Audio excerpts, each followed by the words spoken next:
You can't do very much about your family history, but you can do everything else. You can address everything else.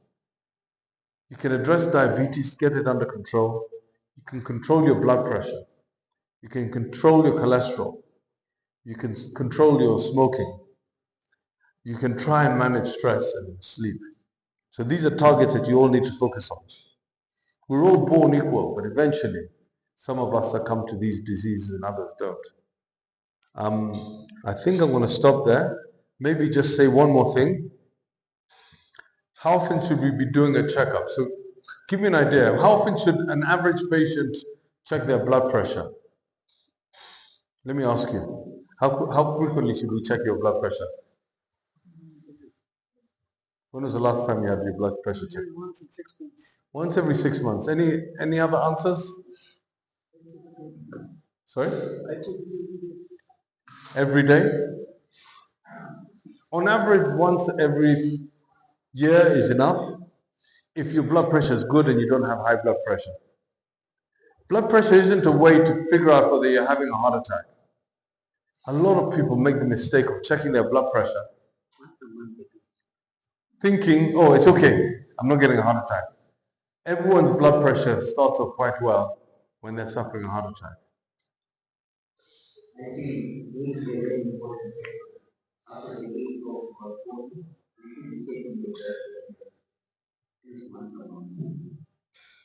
So yeah, the guidelines, the guidance is based on whether or not it's resourceful.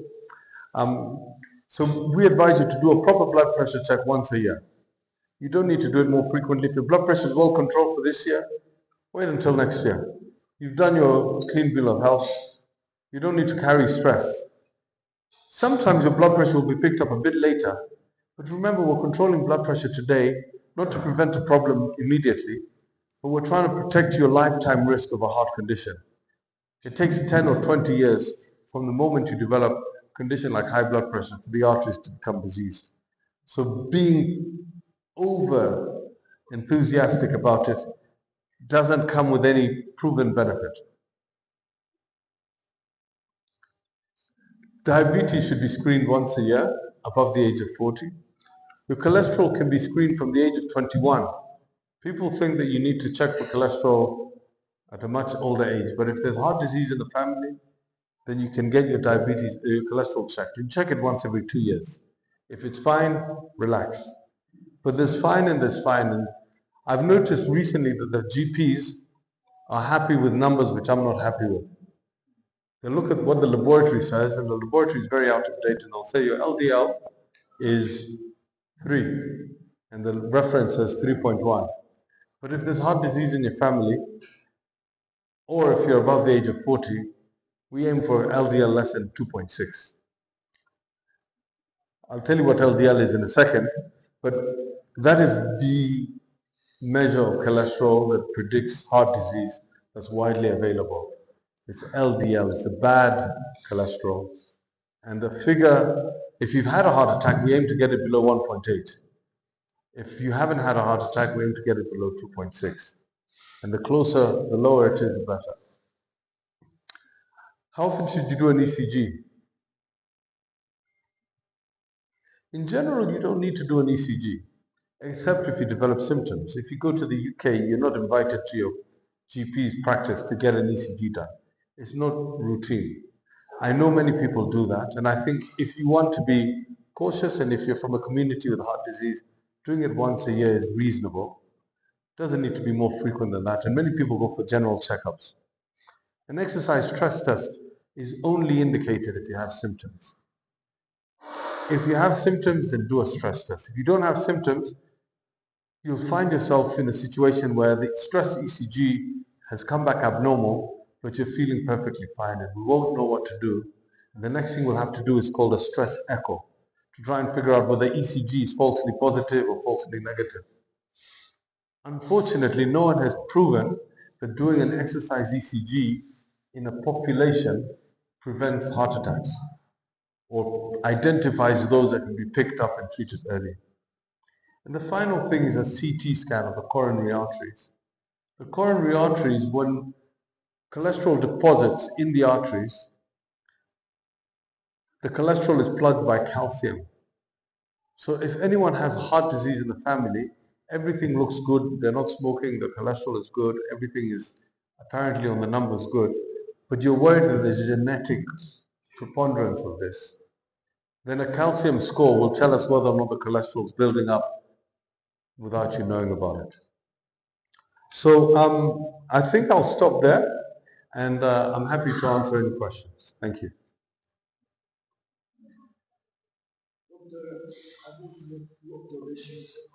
Sure. Is there a mic?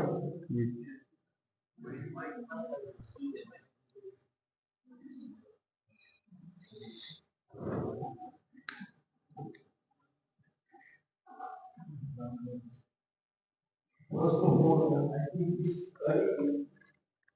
she won't have it because she must find out what is some extra relationship. You want me to put that in the causes of heart attacks? Mr. Ali. I want to it's in the family, all my siblings and my son, we all have heart attack and they all have minimum stents. At least 4 of us have had twice of Now, talking about the I got to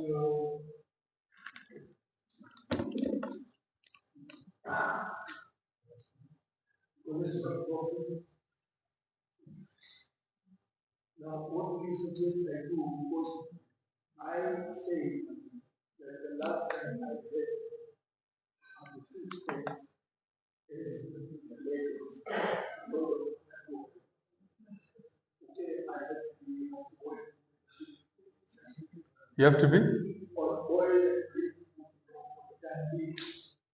But you see, the thing is, I know that is what is green food, spoiled food, everything next day. So let me try and answer that.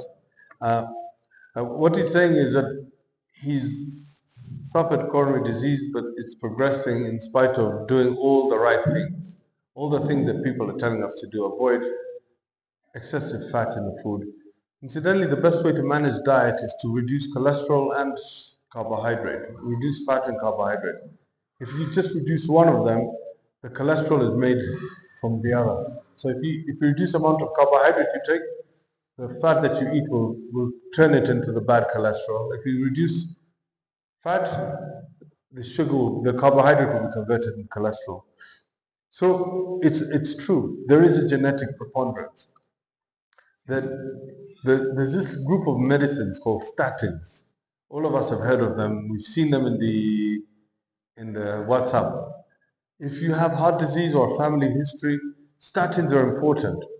They're really, really important.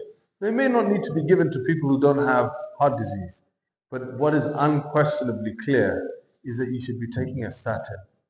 And we aim in somebody who's had a previous heart attack for an LDL of less than 1.4, and the statin may not be enough to do that. If that's the case, there's a new generation of drugs, injectable drugs that last in your system for 3 or 6 months, or tablets that you take alongside the statin that will lower that cholesterol. And we know that adding that to things, to the statin, will improve the outlook. And then, of course, all the other bad habits like smoking, you can smoke. All the tablets that I give you, if you continue smoking, will be neutralized by the smoking. Essentially, be like the tablets are not as good as stopping smoking.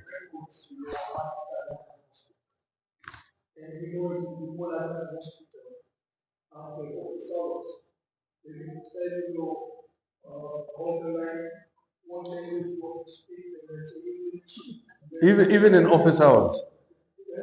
Yeah.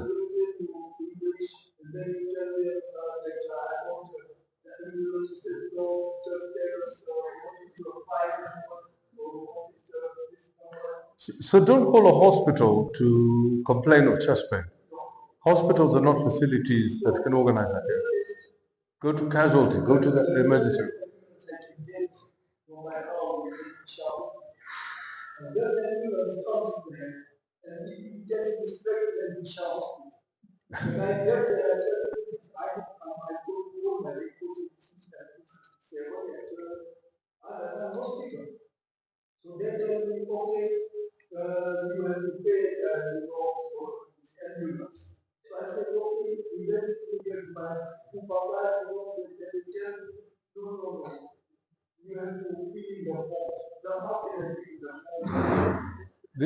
Unfortunately,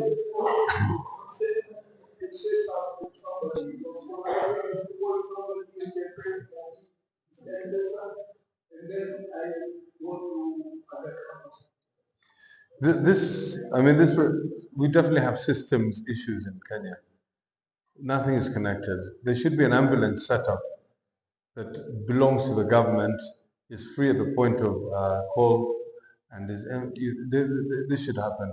Heart attacks are one of the a small minority of problems that need to be addressed by ambulances. If you have a road traffic accident and you need blood urgently, you're losing blood. These are real problems. Aga Khan doesn't have an ambulance system. I don't know whether it's going to develop one, and I don't know if I mean, a lot of the time the ambulances get dispatched to go and pick somebody who's frail and bring them in a wheelchair. I've been in an ambulance that was going to, our cath lab was down, so we went to use a cath lab in Nairobi Hospital. And I was in the ambulance, there was no emergency, and this ambulance guy puts a siren on and he starts getting us to Nairobi Hospital because he's bored of driving and waiting in traffic. Like, we just need to be a little bit better as a society and more honest about these sorts of things. But anyway, I take your point. It's a challenge. Please, the most important message is if you get chest pain, get yourself to hospital, and don't phone the hospital looking for their facility. Like, just get to the emergency room and say, I've got this symptom. In Aga Khan, they'll call me within 10 minutes if you're having a heart attack. So, yeah. Any other questions? One over here. You said that statins are one of the ways to control risk. To control risk. Right? Yeah. Long-term effects of statins on other parts of the body. Give me an example of a part of the body. Liver. Very, very, very, very rare risk of liver damage. I've never seen it myself. Sorry, it's never happened to any of my patients. I met one patient with what they call fulminant liver failure, which is a real problem, who developed it after taking statins for some time. And there was no other explanation. But if you think that I probably see about 60 patients a week, and you multiply that by, so out of say 2,500 patients a year that I've seen in the last 20 years, 50,000 patients probably I've seen. I've only seen this once, and it wasn't my patient. It was brought as a presentation. The other things that people talk about, since you mentioned it, is but it does affect the liver, but not in that bad way, in a number more. So in the old days, what we used to do is we check the liver function 2 or 3 months after starting it. And if we saw that it was getting a little bit out of hand, we'd say, oh, we don't want this to happen to you. But even then, we continue, still nowadays, we continue monitoring it. The other thing people used to worry about was memory. They used to say that it's associated with dementia. It was theoretical. It was based on the fact that cholesterol is in the brain. There's nothing else in the brain but cholesterol. The brain is made up of fat. And they said if we lower the fat levels, maybe there'll be no brain cells left. But we discovered that especially among senior people, the biggest cause of memory loss is tiny strokes. And those strokes are protected when you take the statin because you're less likely to have the blood vessels clotting and the blood supply to the brain being affected. So when they compared the two groups, they discovered that the people who take statins have a better memory than the people who don't. So another question? Sorry. The question here is whether garlic is effective at protecting. I don't know. I really don't know. When I was young, I was brought up, my father, many of you might know him, used to stew garlic. He read about it and he said this is really effective. When we do the studies, when we do the studies, we're getting a neutral signal. We're not sure that it's helping. The reason why we look at things like garlic and fish is because people discovered that amongst the white Europeans, the people who live near the Mediterranean are less likely to have a heart attack. And they said, well, it might be environmental, it might be related to the diet that they have. And their food is much more likely to contain garlic, olive oil, fish, and much less likely to be based on butter and pastries than the Northern European and British food. So that was a signal. And I mean, I don't encourage people to put garlic in their food, and obviously I don't discourage it. But I don't know. I don't think we have the way to discriminate. Wa alaikum salam. Okay, I want to ask about this. You? I think you remember me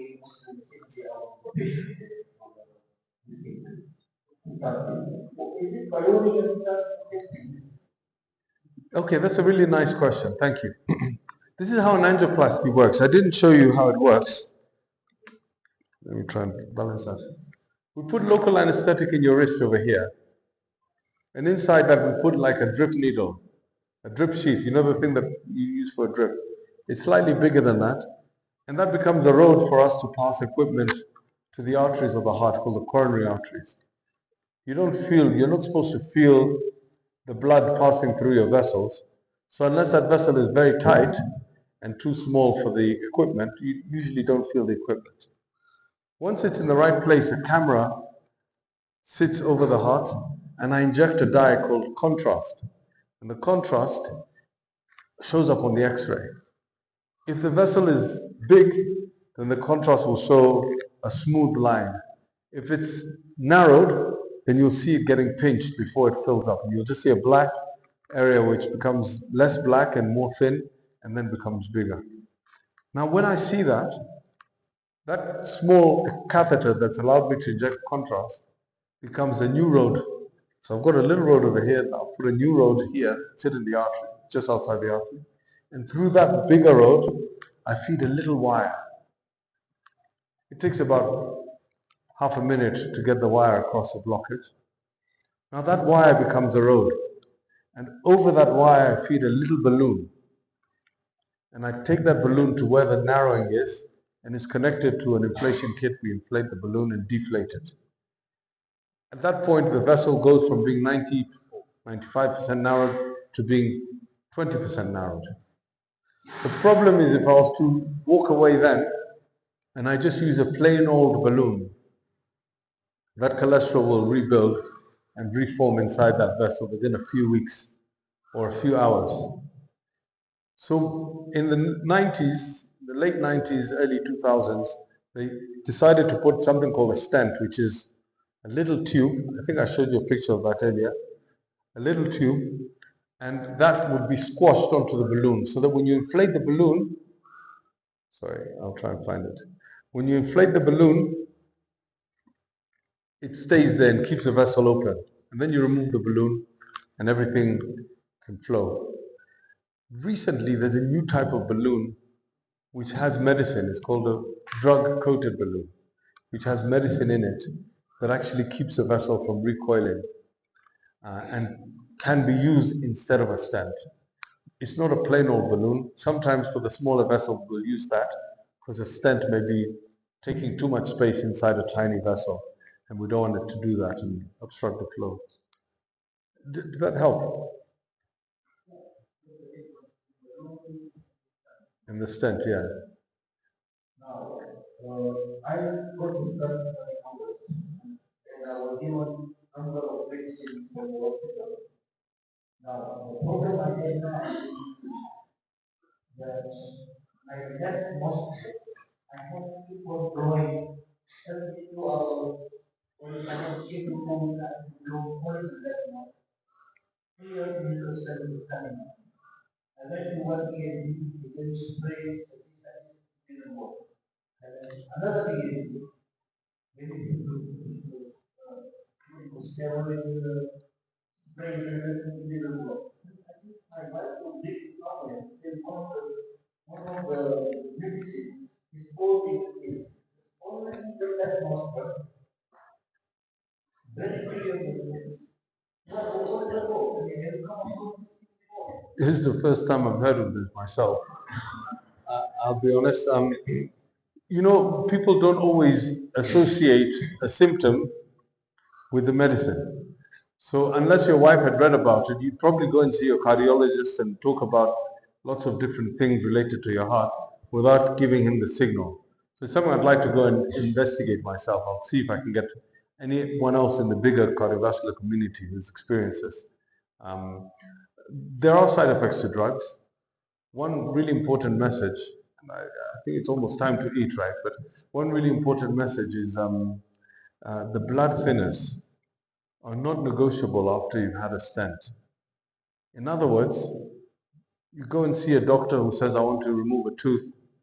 Say, wait, can you speak to the doctor who's put the stent? Make sure that you can stop aspirin, or you can stop Brilinta, or you can stop Clopilette. That's the other thing. And the other thing about them not being negotiable is we see a lot of generic drugs in the community.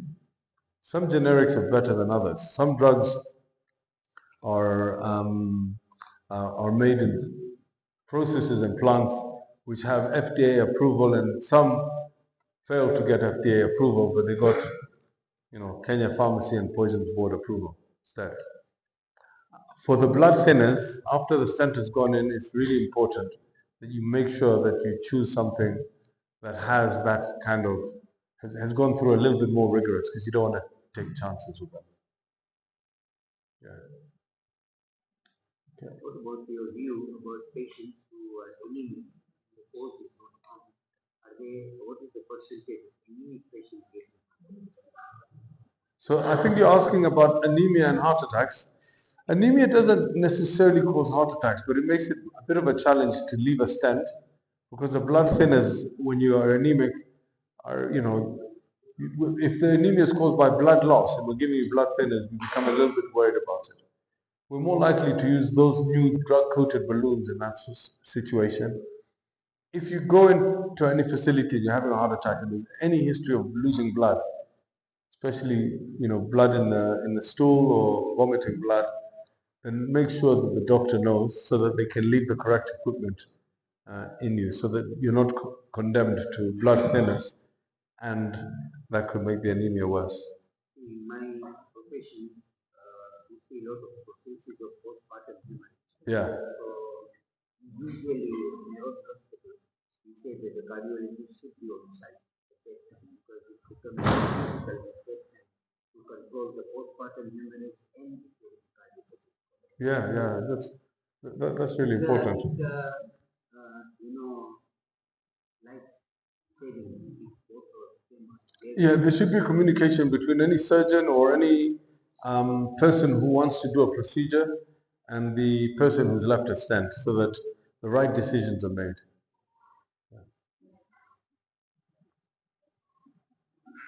So, thank you so very much. I think we close the question. The others will back as we have. Thank you so very much for the demand. I appreciate it. Welcome. There is one question last. Why only men gets heart attack in compared to women? Are there are they different from us? So if you remember, the first question I asked is, who is more likely to die from a heart attack, a woman or a man? And the answer is a woman. And it's because people think that women don't get heart attacks. Women get heart attacks. It's almost equal. It's probably 45% women, 55% men.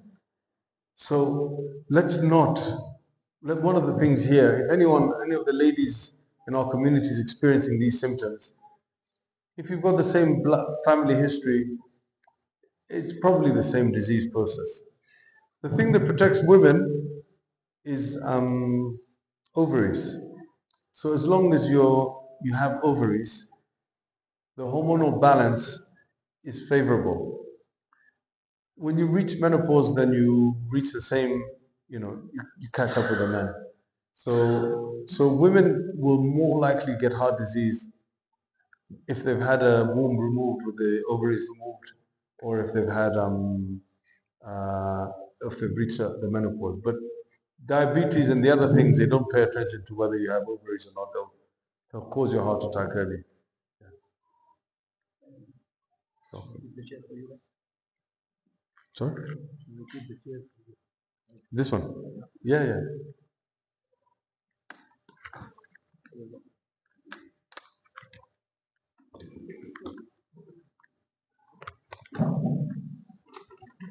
I'll just do.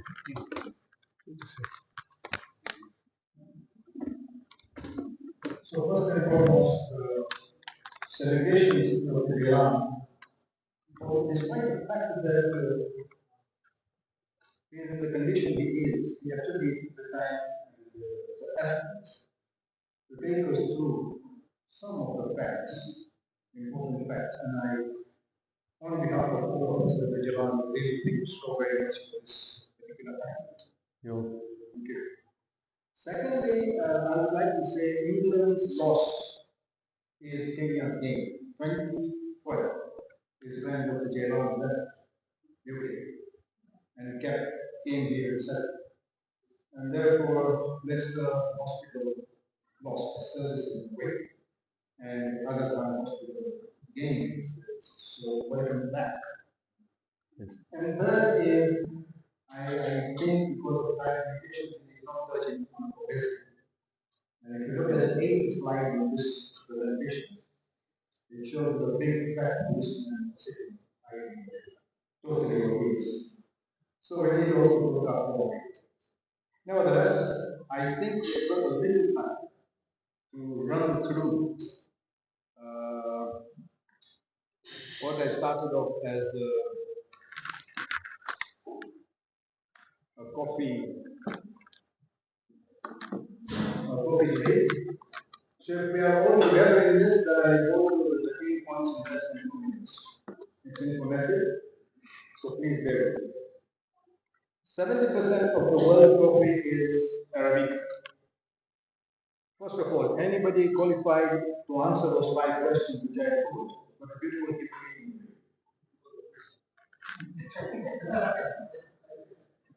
Yes, yes, no.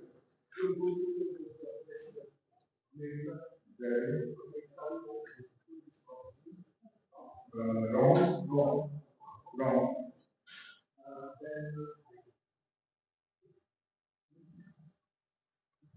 I agree. Change the chair. Change the chair. Alright, so we go. 70% of the world's coffee is I'll go and sit there. mild. Yes, Mr. I put it. Yes, please. Yeah, that's fine. Oh, there's no one there. Good one. You got 2 right. You get half the gift. One.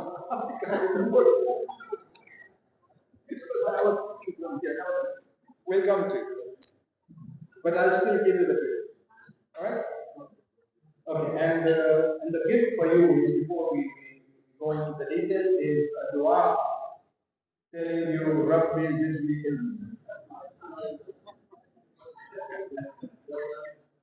Alright, so we go to 7% of the world will be Arabica, mild and energetic. 30% is robust, bitter, and has extra 50% caffeine than Arabica. Coffee trees grow up till 30 feet tall, but are cultivated at around 10 meters for easy feet. Coffee is the second most traded commodity on earth after oil. Coffee is largely grown in the bean belt, an area between the tropic and cancer and caffeine. Tropics of cancer and caffeine. Hawaii is the only state in the US that grows coffee. The King of England banned coffee houses, claiming that there were places where people met to conspire against him. A Belgian named as George Washington, living in Guatemala, invented instant coffee in 1906. Espresso coffee is not a particular type of bean. It is just the way coffee is prepared through shooting pressured hot water through finely ground coffee. Americano was developed during World War II. It is basically diluted espresso, as American soldiers found espresso to be too bitter. Last, in our brain, there is something known as adenosine that attaches itself with certain receptors. When they get together, you start feeling drowsy. When caffeine shows up, it does not allow adenosine to attach to the receptors. Your pituitary gland sees this as an emergency and tells the adrenaline glands to produce adrenaline. Coffee also bumps up our dopamine levels. This results in caffeine high. So now we know when people say that if I drink coffee, I will not be able to sleep. It is exactly the opposite for me. Now, before we end this session, I will ask there's a small announcement. There's a wedding coming up, and I'll ask Alhaj Brother Ibrahim Jafar to come up to the stage and speak a few words. However, before we do that, once again, on behalf of the whole congregation here, each and every one of us, our salutations and our appreciation to Dr. Muhammad Jalan for gracing this small gathering, and we thank you for sharing your knowledge. Sante Sante. Thank you.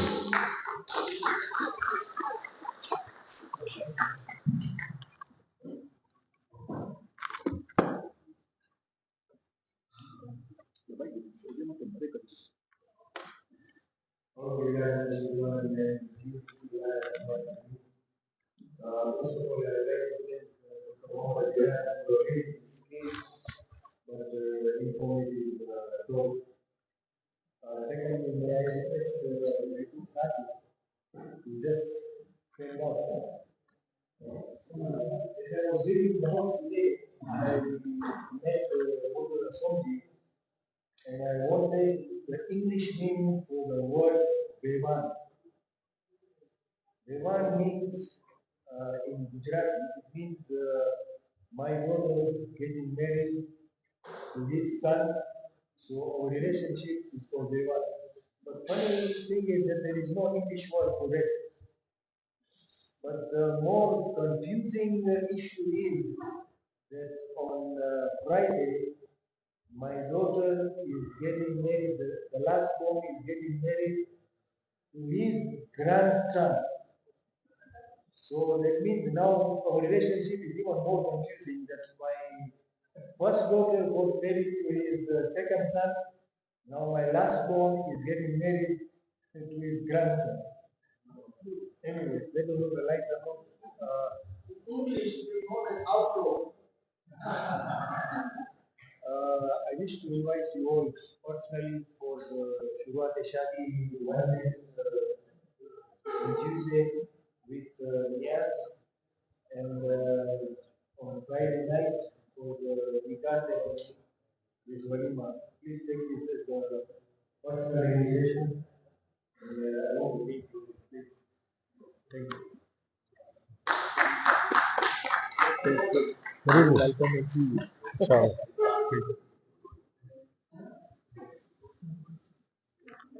Thank you.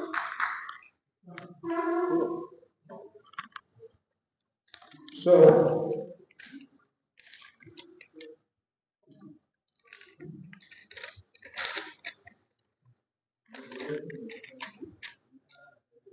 as we inch towards closing this small ceremony, on behalf of the whole group, and in particular Al-Haj Abbas Adib, as the convener of this group, we would like to present a small memento of appreciation to Dr. Muhammad Jilan for it. Abbas.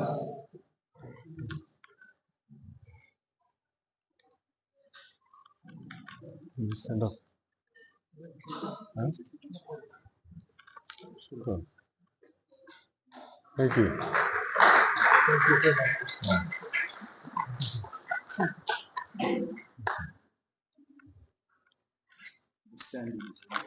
Oh, very good. Yeah, very nice. Sorry, we don't know how to Okay, I will now invite all of us, but not all together. Once the event is, we are all doctors.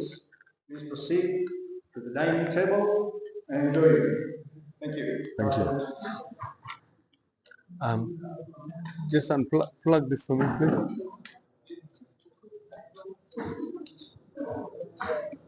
Asante.